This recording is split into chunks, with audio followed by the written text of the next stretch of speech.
Well, like we've been reporting specifically a few days ago, where a leading human rights group in Nigeria is asking for a change in the composition of the judicial committees set up to monitor high-profile corruption cases in Nigerian courts.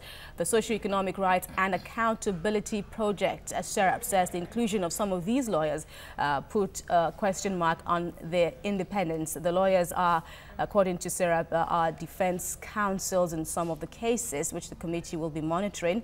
Well, joining us now to talk about all of that is SERAP's Executive Director, Adetokunbo Mumuni. Thank you very much for joining us again on TVC News. Good afternoon. It's a Who pleasure being here. specifically are you referring to, and what's wrong in defense counsels or in corrupt officials or alleged corrupt officials? What's wrong in them getting defense counsels? You see, let us give it to the CJ. It seems for the first time, I'm seeing another branch of government keying into the project of the executive as to the fight against corruption. We must commend the CJ of Nigeria for that. Now, the next question is, you see, there is a principle known as the Bangalore principle. Eminent jurists all over the world, they came together in Bangalore, India. They were talking about how to make judiciary independent, how to make judiciary work with integrity, sincerity, and accountability. They now fashioned out the principle. They said the work of the judiciary must be monitored by people of integrity, people whose integrity cannot be questioned. They now say, and it makes sense, it says preferably the body of retired judges. One, they don't have anything to lose. Two, they won't appear in any matter, and they would do the work effectively. Now, you see, when the committee was announced, there is no question about the integrity of the chairman of the committee, Justice Salami, a person of abundant integrity. Now, the way things are done all over the world would be, if you will appoint any member of the bar, practicing lawyers, you will appoint people that have already shown their faces as probably not being committed to the fight against corruption.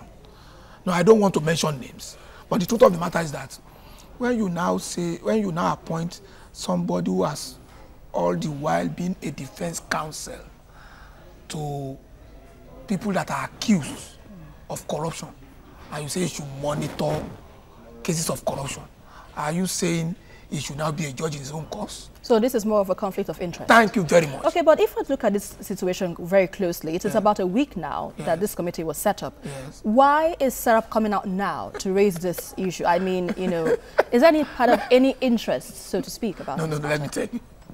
The interest of SERAP is so that things will work properly in Nigeria. We don't have any interest. That is why, you see, when we issue statements, we don't resort to character assassination. We face the point. The point is this: can you serve two masters at the same time with equal dexterity? No, you will serve one to the detriment of the other. Now you say you are a defense counsel. Accused persons are entitled to have lawyers. That is a given under the Nigerian Constitution. But what we are saying is this: if I am a defense counsel in a matter, and you have now said I'm a member of a committee to monitor the prosecution, the trial of such matter, what are you saying? And again, would it also be, okay to ask these people now, okay, maybe give them a choice. Would you rather step down from those cases that you're representing in those high-profile corruption matters instead of, so that you can face this mission? That would have been the proper thing. And that is why we say the CJ of Nigeria, who is the chairman of the Nigerian Judicial Council, should look into the members that he has appointed once again.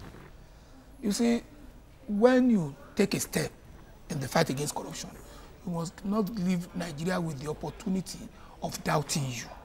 corruption fight is a serious matter. The president, the executive has crafted a vision for us.